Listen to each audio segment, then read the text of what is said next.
Quando você ouve um podcast, está procurando entretenimento ou conhecimento, certo? E se você procura por desempenho e qualidade para o seu veículo, qual a sua escolha?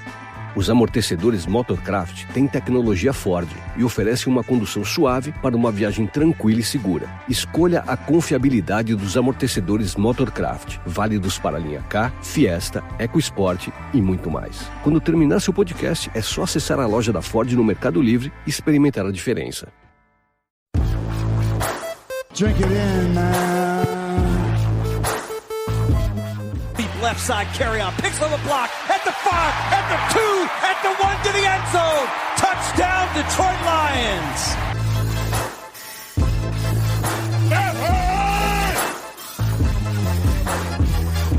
Drink it in, man. Get up, Stafford throws, it is end zone. Caught! Oh, baby, what a catch! Kenny Galladay, you're a freak! What a catch! Touchdown, Detroit Lions!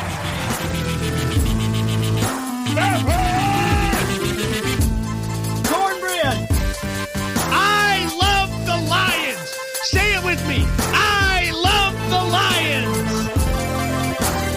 Drink it in, man. Welcome everybody to Detroit Koolaid. It's Friday. This is Grifka coming at you today. Once again, we made it through another week, a little closer to summer. Once again, it is Friday, so everybody gets my weather report. Gosh, it's cold here in Michigan again. There's a real chance of some light snow showers tonight over the night because we are in the chance of having a hard frost. And going into this weekend for Mother's Day, it's only supposed to be in the low 40s, and it's going to be another cold weekend here in Michigan. I'm starting to think this weather has kind of had that Sybil personality. You never know what you're going to get, and it's making it difficult. Last weekend was beautiful. This weekend's going to be chilly. But hey, once again, Sunday's Mother's Day. And, say hi to your mother, give her a call if you're not going to see her, and tell her that you love her. She's the big reason why you're here today. So let's get into this here really quick. Oh, sorry, forgot, man. Yep, TGIF. Thank God it's Friday. So this is my episode at the. Derek wanted to do a little back and forth on this, but he put a few things out there for me to respond to. So I just want to talk about a couple other things as well. There are a couple rumors out there that the Lions may be interested in signing Everson Griffin out there to play defensive end. Once again, now when he played for Minnesota, he did seem to be a thorn in the side of the Detroit Lions. And it's going to be one of those deals. I would do one of those deals where more of it's going to be a incentive-laden deal than anything. Try to squeeze the last little bit of football that he has left in him. I mean, he has been around for a while. I don't think he's going to be one of those big production guys. I mean, you're obviously not going to be looking to sign anybody. He's going to produce, 14, 15 sacks, something like that. That's not what I would expect out of Everson Griffin if they were to sign him. But once again, it's one of those guys that would put another bookend with Trey Flowers on the other end. Give some offenses something that they would really need to look at and scheme for if he was on the Lions. Another rumor out there that I've read also is Marcel Darius, the defensive tackle from the Jacksonville Jaguars. And once again, the Lions, did spend money in free agency to get a defensive tackle, get defensive tackles, but still Marcel Darius, he's a good player. He's, once again, another one of those incentive-laden contracts. He's been around for a while. I would only look for one-year deals on these guys. I'm not looking to pay these guys an awful lot for them to come in here and do that. Maybe 1 year, maybe like $6-7 million, if that. I know Derek will scoff at that. He likes cheap players, so he'd be looking to pay some guy like, maybe 1.5 or something like that, because like he always says, every dollar in the NFL is well worth it. And, he's always crunching the numbers, pinching the pennies, but hey, sometimes, you got to spend a little more to get talent if you really want it, especially if it's just a 1 year deal. It's really not going to affect you that much. But that's what I would be looking for both of those guys right there. So, that would be the big thing. That's just a couple things that I've read, I'd be interested in. I would be really interested, what you guys thought about that. Once again, you can hit me up on Twitter at Grifka, DKC. That's at GRIFKA, DKC. Or feel free to, Derek's on there as well, at Derek Okrie. That's DEREK. OKRIE. And as always, we do have the call-in line there. Once again, feel free to call or text at 989 989-272-3484. Once again, that's 989-272-3484. So, couple things that Derek had mentioned on the Wednesday show. First of all, speaking of Derek, I did hear something that happened, and Derek had to go see his doctor. Turns out all he did was hurt his shoulder and elbow, though, from patting himself on the back through the whole show on Wednesday. That can be pretty hard to do if you're not used to it, but I'm surprised he did hurt his shoulder, considering Derek does spend an awful lot of time patting himself on the back, letting everybody know that he's got the knowledge out there. He's got the knowledge, so he'll have to wear an arm sling and let it rest, let his arm rest. But chances are, he'll be back at it, patting himself on the back, letting him know that, letting everybody know he's got the knowledge out there. He'll be out there dropping the knowledge. So Derek, get that arm, get that chicken wing, healed up, that way it's not hurting you next Wednesday when you're telling everybody that you're dropping the knowledge, how you have it there. So one other thing too, I just want to say congrats to Derek. It was announced that Derek won the Armchair General Manager Award based on his photos of his war room for the NFL Draft. Bob Quinn, sent him a telefax saying, congratulations. You're obviously a big fan. He doesn't really have any Lions memorabilia in there, just a lot of names and magnets up on the wall. So once again, congrats. Maybe you will be welcomed at the NFL Draft, where you can announce maybe like the 3rd or 4th round pick. You may get to see the commissioner. Maybe it's even next year when it's in Las Vegas. But congratulations on winning that, Derek. Once again, it's a very cool room, and it has been noticed, and Bob Quinn has liked that. So maybe even he will give you a call next year when he needs help, making a pick, 3rd, 4th round. You do watch all that film on all those players, like you said, the 200 or so that you really do focus on.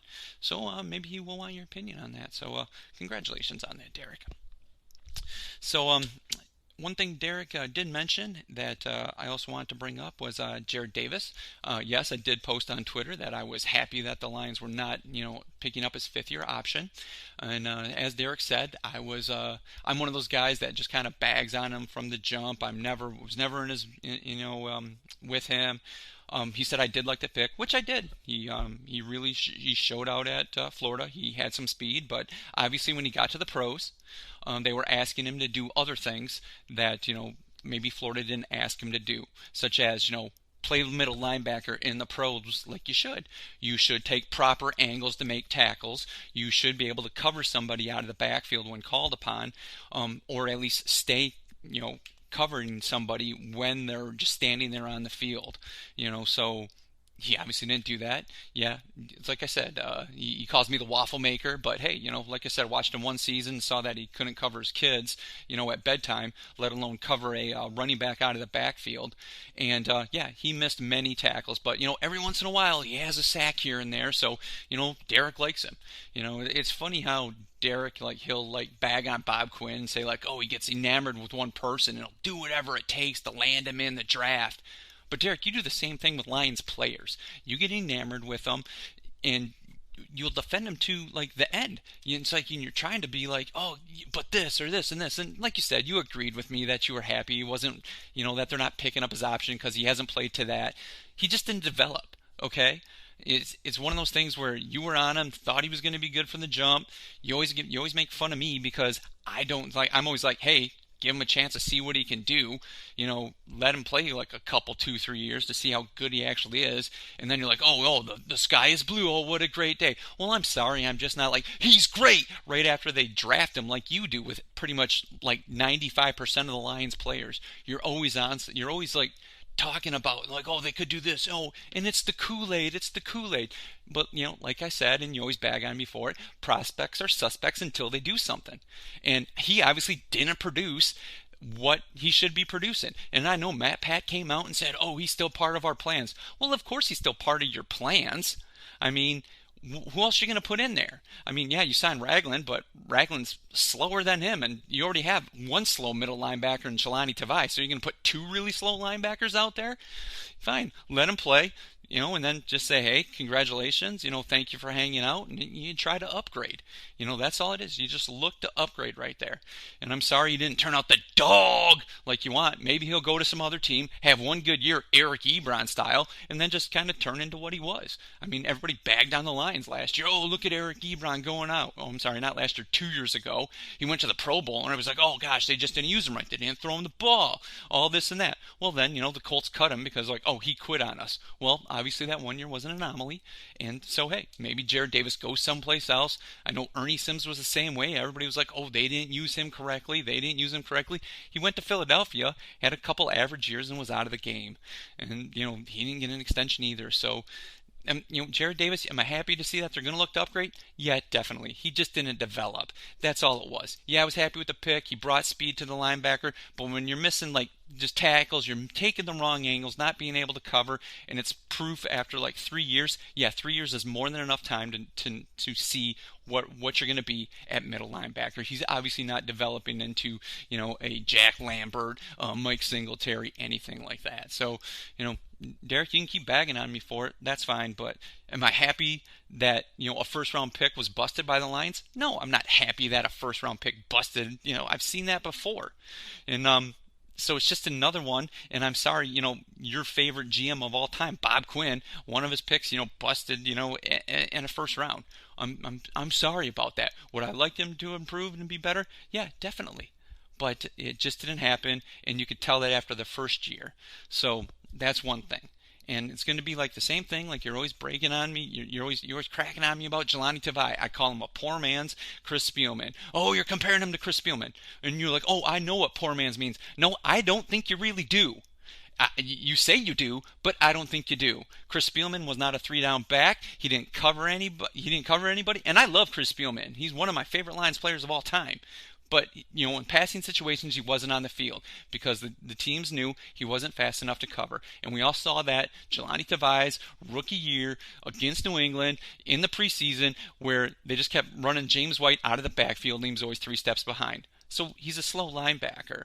He's a tackling machine, but he's a slow linebacker, okay? You said it then, and I'll continue on it. Did I like the pick? Did I know who the pick was? No. I'm sure, Derek, you probably watched a little bit of film.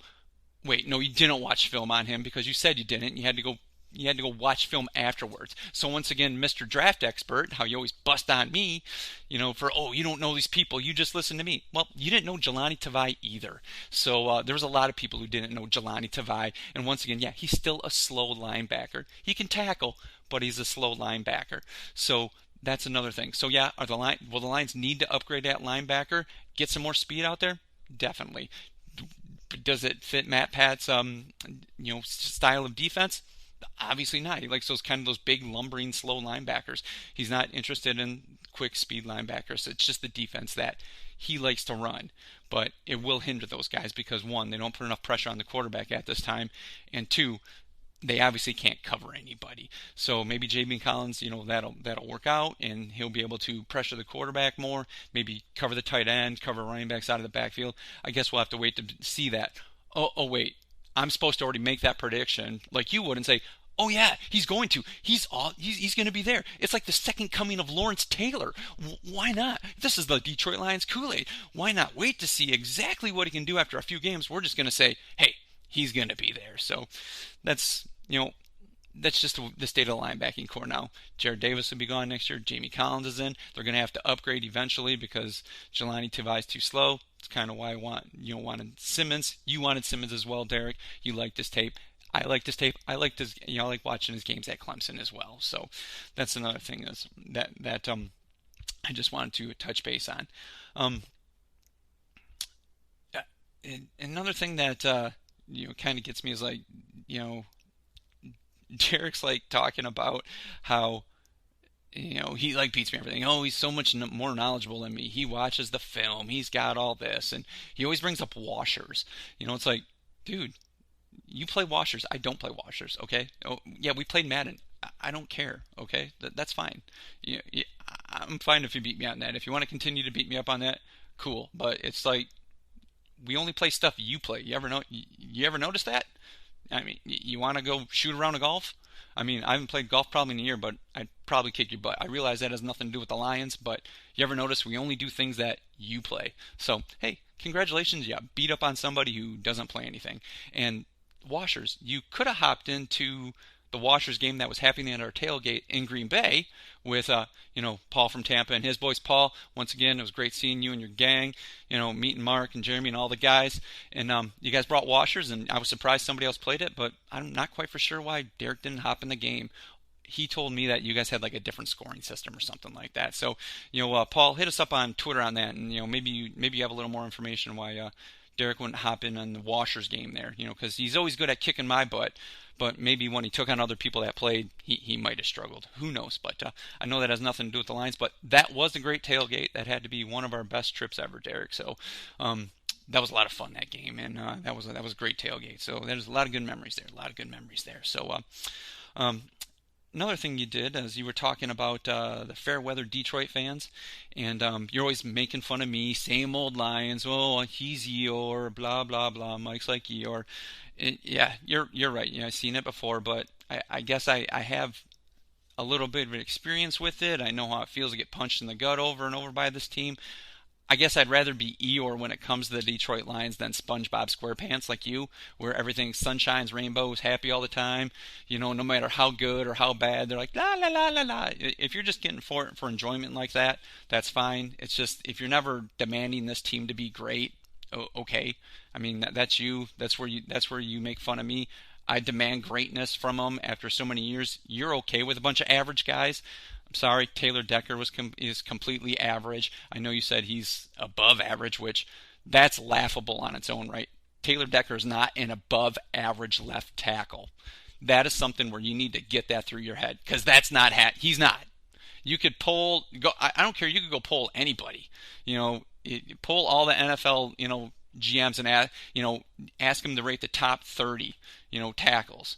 I bet you Taylor Decker falls somewhere in the middle at best. The dude is not above average, and that's what you need to realize. Oh, you only see his few plays where he doesn't make it. You don't notice him most of the game. You're right. But when it's 3rd and short and they have to pass it because they can't run behind Taylor Decker, supposedly your dog, your leader in the house, blah, blah, blah, you got a problem there. And once again, I know you make fun of me for bringing up Anthony Munoz and, Joe Thomas and Jackie Slater. But yeah, when it was 3rd and short, 2nd and short, they were pounding the ball behind those guys. Though your Hall of Famers. Taylor Decker, yeah, he's completely average. So, sorry, Derek. I hate to disagree with you. Ping me on it, make fun of me. It's okay. It's the way I feel about him. Oh, yeah, that's right. He's going to punch me at training camp, too. Yeah, that's not going to happen either, because I mean, really, once again, I will just give him a stanky leg and run around him pretty much like every other defensive end does. But, okay, obviously you think he's the Rock of Gibraltar out there because he plays for the Lions and he was a first-round pick, by your boy, Bob Quinn, and you don't want to see another bust out in the first round. Oh, you want to spend another first-round pick on a tackle? Yeah, if it's an upgrade. Duh! I mean, why wouldn't you want to do that? But, we're fine there. I mean, that's like the dumbest thing in the world. Once again, if you look to upgrade and you can do it, by replacing somebody who's completely average, yeah, if a Joe Thomas is sitting out there, yeah, you go take Joe Thomas. You don't sit there, well, we got Taylor Decker, we're okay. Yeah, okay, that makes zero sense at all. That's dumb. If it's there, you go take it. It's for the same reason why people were wondering, why we wouldn't take, people wanted like Tua. Would it be an upgrade? No, but it would be for the future.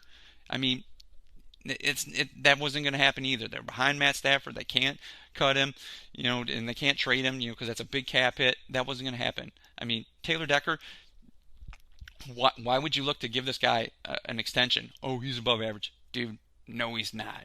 And so making fun of me, calling me fair weather when only they're good, well, that's crap. I mean, you can go be, like I said, SpongeBob, Derek SpongeBob SquarePants Oakley, and like everything's la la la happy. Oh gosh, I'm happy the Lions on. Oh gosh, I'm happy the Lions on. He's good. We can't get rid of him. Sorry, you got to take those those Detroit Koolaid colored glasses off, and sometimes you really got to look at where the real problems are, and that's that's a real problem right there out there. So making fun of, Lions fans for being fair weather, they still pack the house, and that's why Lions, we're Lions fans. We hate it when other people make fun of our team, and if we can't make fun of our own team, then I don't know, that when you're like, go root for somebody else. I mean, you're that fan, the go root for somebody else. You're such a big fan, like, go root for somebody else. Yeah, but you're the fan who will go to training camp, get an autograph. You're such a huge fan, you go get an autograph just to go put it on eBay. Okay, yeah, that's huge. Hey, how much did you get for? Do you still have your Glover Quinn jersey, the nicely cut one, and his name and everything that he came over and signed for you? Or did that hit eBay? Because I know the Darius Slay helmet, when he was still on the team a few years ago, that hit eBay as well. And I mean, the guy was a Pro Bowler. So, I mean, you're such a huge fan. You're just looking to make a buck. I mean, at least when I get the autograph, I keep the thing. I mean, but yeah, I'm the one. I'm the fair weather fan. Okay, so you're obviously the fan just looking for profit then. Okay, let's do this here. Oh, sorry, one more thing I got to touch base on before taking a break here. And Derek was wondering about the NFL season. Will there be an NFL season? Will the Lions be able to take advantage of it if we do have one? Because right now the over/under in Vegas is 6.5 wins for Detroit. And Derek said, they're way better than that. And just as soon as the wheels fall off after one bad play, I'm quitting on the team and blah blah blah. And yeah, okay. And then you said what? They're going to have 8, 9, or 10 wins and make the playoffs. Well, okay. Well, 10 wins. The odds are they will make the playoffs and get a home victory. So I will say that you went out on a limb, said 10 wins, and they will get a playoff victory. And then you said, but you prefaced it with like 8, 9, or 10. So yeah, 8, 9, and 10 are above 6.5 wins. Do I believe they'll get more than 6.5 wins? Yes, I do believe they'll get more than 6.5 wins. I guess I'd have to wait to see what the schedule is. I know it came out Thursday, but I haven't got a real good look at it to sit down and say, like, this is what I think their record would be. And I know you bag. I mean, you always have them at 11 and 12 wins. Okay, yeah, I mean, I'll take a little more time. I'm sure next week we will sit down and break down the schedule and just give our initial gut reaction to it before the season starts, and we'll kind of like, okay, this is what we're looking at right there. We'll put a little time into it, and next week one day we'll talk about it and see what we really come down to right there. So, did I get more than 6.5 wins? Yep. I'm gonna guess this is probably a 9-win team at this time, and they're gonna be looking to make the playoffs. They'll still be in the hunt, but we'll just wait and see what can happen there. So, but yeah, I'm going with 9 wins right now before I've seen the schedule make up. I glance at it, but before I really sit down and look at it. So, that's that part right there. Let's do this. Let's take a pause for the cause, pay some bills, and we'll come right back and finish up the few other things that Derek wants to talk about. So, it's Griff. I'll be right back. A Max, seu streaming queridinho, veio aqui no seu podcast para saber. Você curte reality aventureiro ou prefere um conteúdo mais emocionante? Seja lá qual for seu preferido, tem na Max. Os realities que você ama, como Quilos Mortais, agora em versão 100% brasileira. E tem novidade, Sobrevivência Extrema vai ser o seu novo vício para maratonar. Tem Largados e Pelados, Masterchef, Operação Fronteira e muito mais conteúdo brazuca para ver. Vida real para todos os gostos é na Max. Welcome back, everybody. Just a few more things I want to talk about here on the second half of the show. One thing Derek mentioned was, player extensions, because there's a couple guys on the team. First one I want to talk about, once again, is, Taylor Decker. I mean, I talked about him on the first half. Do I think they should extend him? And he said, Derek's like, he's the leader in the locker room when it comes to the offensive linemen. He's a dog. And he would be looking for, I think he said, like 3 years, if I remember correctly. What's it, 12 to 14 mil for Taylor Decker? Taylor Decker can walk. I'm sorry, that guy, he can go.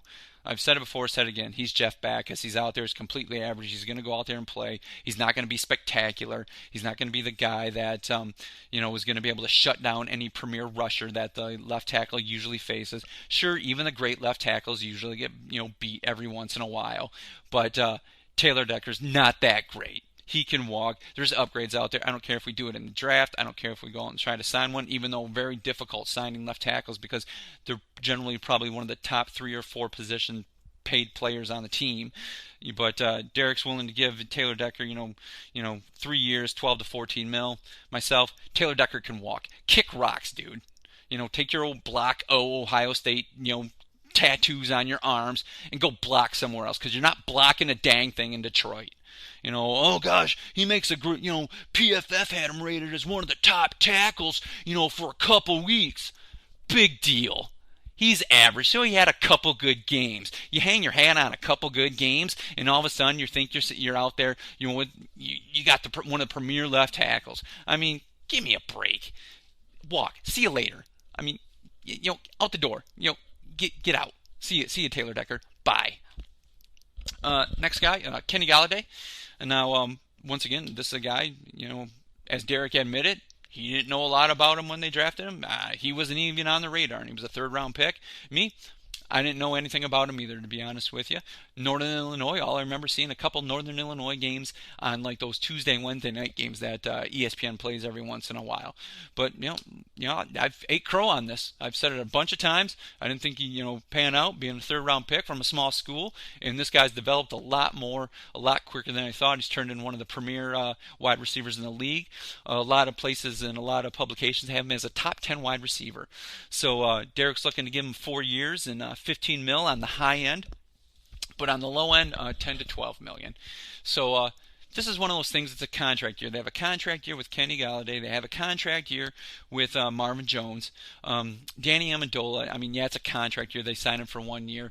He's going to be one of those guys. If he's going to get it, paid from somebody else, he may go do it, depending on how this season treats him and how he feels right there.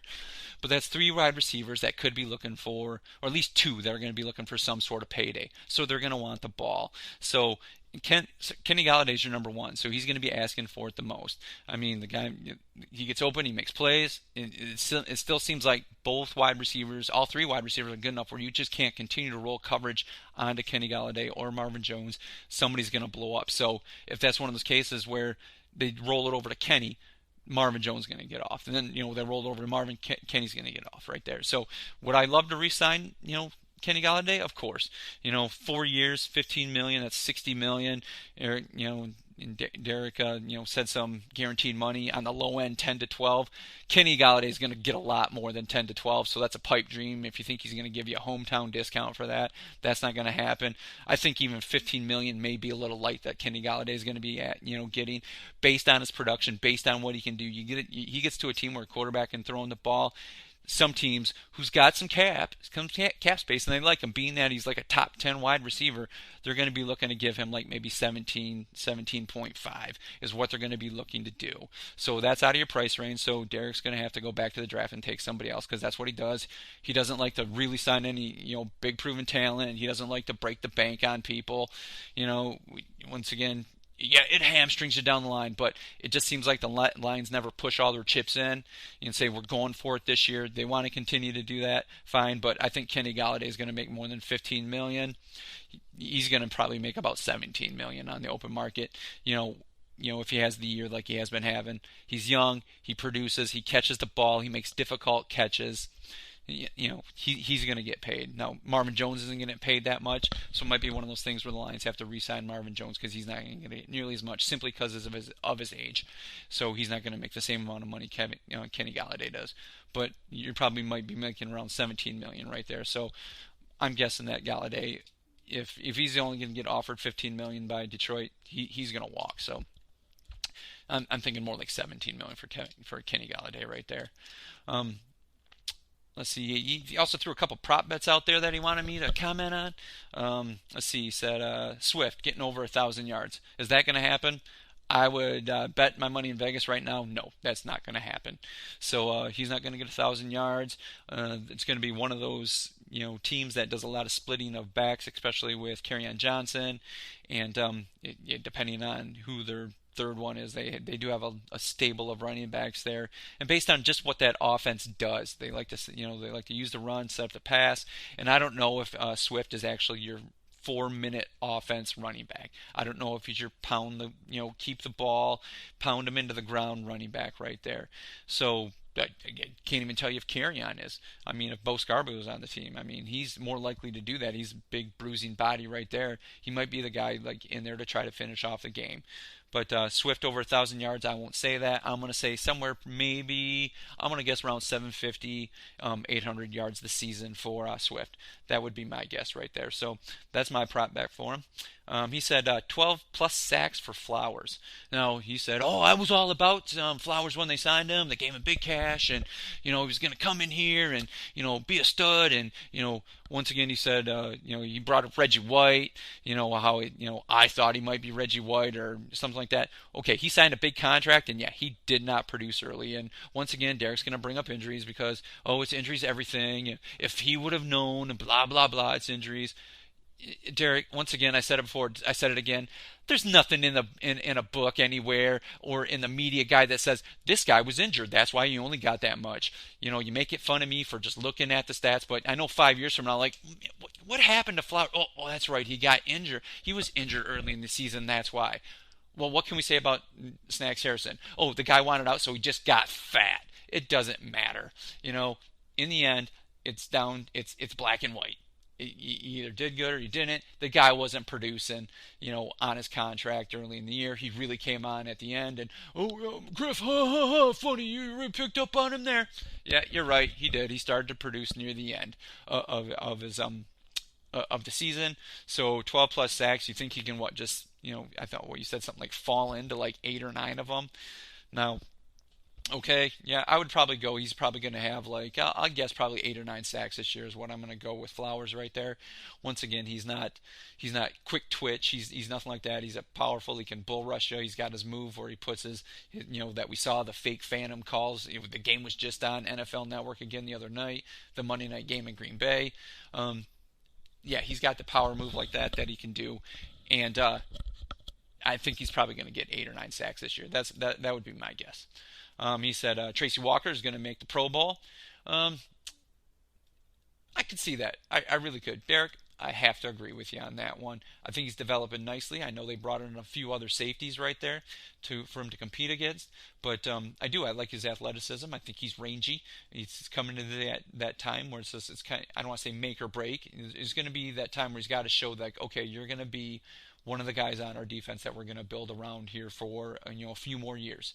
Do we want to pick up your 5th-year option? Are you the guy that we depend on at safety? Yeah, I think Tracy Walker could do that. So, going out on a limb saying he could make the Pro Bowl, yeah, I like that, Derek. I really do. I can't argue with you on that one. I like Tracy Walker a lot myself. So, yeah, I'll go with that. And then your last one was, your boy T.D. Hawkinson. 8 to 10 touchdowns this year. Once again, you always say that I proclaim that I hate T.J. Hawkinson based on they drafted him. Once again, like I always say, I just don't like drafting tight ends in the first round, especially this high first round. He was a number 8 pick. Once again, your top 10 picks should be your game breakers. They should be your stalwarts. They should be the guys that everybody, the defenses and the offenses, are looking to game plan for. And right now, T.J. Hawkinson is not that. I know Tony Gonzalez said that, he could turn into something really good. And he's like, we'll work together. Cool, man. Happens all the time. I get it. I understand. Randy Moss went and worked with Chris Carter, and Randy Moss turned into a Hall of Famer. That's great. I mean, if he turns into a Hall of Famer, great. Once again, just didn't like the pick at number 8, okay? 8 to 10 touchdowns this year. And once again, I'm back to it. There's so many weapons on this offense. And, I mean, you're like, we blew out against, the Cardinals. And then, like I said, wait till defenses adjust. Defenses adjusted to him. And then you're like, well, he got injured. Once again, doesn't matter. There's no star in the playbook saying, well, T.J. Hawkinson was hurt. That's how come he didn't get 1,000 yards and, 10 touchdowns like I went out on a limb as a rookie. It just doesn't happen. Gosh, admit that crap. It doesn't happen, Derek. I mean, it's just, rookie tight ends don't get that. Even the special ones, it still takes them a few years to develop. So I said, give him a couple years. Once again, if offenses scheme for him to get open after defenses are already adjusting to him, fine. Yeah, he can become a great player. But, calling him great just because you like him, you liked his tape at Iowa. Oh, I really liked his tape. I watched a lot of hours for him, and blah, blah, blah, blah, blah. I mean, it was him and Noah Fant. I mean, they had to guard two guys, and generally college linebackers in the Big Ten aren't the speediest. And yeah, he was bigger than a lot of safeties that he had to go against. So to say that's going to happen in the pros, defenses adjusted at, and they took him down. They were able to shove him down, they were box him out. And you can watch a few games, you said they didn't use him right. There was a few games that were actually trying to force feed him the ball. And it's just like, Stafford, somebody else has to be open. They're covering, they're just trying to get him the ball, obviously. I mean, so to say that they weren't trying to get him to him, fine.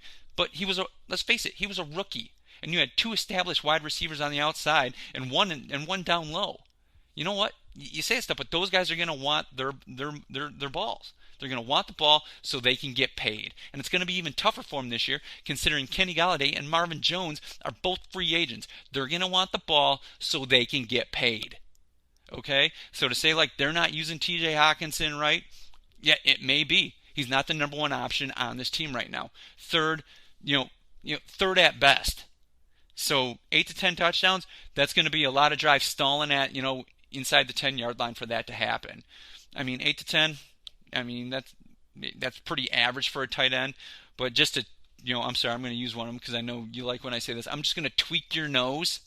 I'm going to say he gets 7 touchdowns. There you go. He gets 7 touchdowns, and he's probably going to get about 750 yards this year. Decent to good numbers for your run-of-the-mill tight end. Sorry, he's not Rob Gronkowski. He's not. And you want to bag on me? Plenty of great tight ends go in later rounds. I mean, I think I said it. Gronkowski was a second-round pick. Kittle probably one of the better, top 3 tight ends in the league. He was a 5th-round pick, and the Lions spent their number 8 pick on a tight end when they needed a linebacker. Bush was out there. Bush had a great year in Pittsburgh, but we took a tight end. Yeah, he got hurt, but he got hurt. There you go. Ifs and buts, candy and nuts. If he doesn't get hurt, he's still not coming near those numbers that you proclaimed, Derek. It wasn't going to happen. Okay, they weren't using him right. No. Once again, it just doesn't happen for rookie tight ends. So, once again, I will go with under 1,000 yards for Swift. I will go with fewer than 12 sacks for Flowers. T-Walk Pro Bowl, I'm with you on that, Derek. That's a good one. I really like that one. And Hawkinson, 7 TDs. So, I know Derek will, you listen to this and he'll come back on Twitter and poke fun and blah blah blah. But hey, it's fine, man. We're fans, man.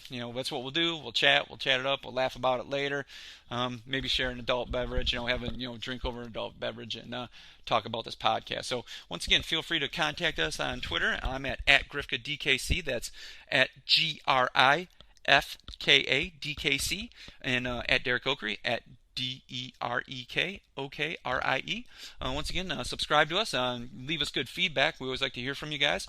Once again, we have the call-in line as well. That's 989-272-3484. Once again, 989-272-3484. Call or text, man. We would love to hear from you guys. I know a few people on Twitter, mentioned that the call-in line's there. We'll, if it's a good text, good call, we'll read your comments and any questions you have for us. So once again, that's all I got here. This is Griff coming at you. Mother's Day. Call up your mom. Tell her you love her. She's the reason why you're here. And once again, everybody, have a good weekend and drink it in. Go Lions. Pack the bag, start the plane. This game is over. It is over. What a comeback by the Lions. Drink it in, man.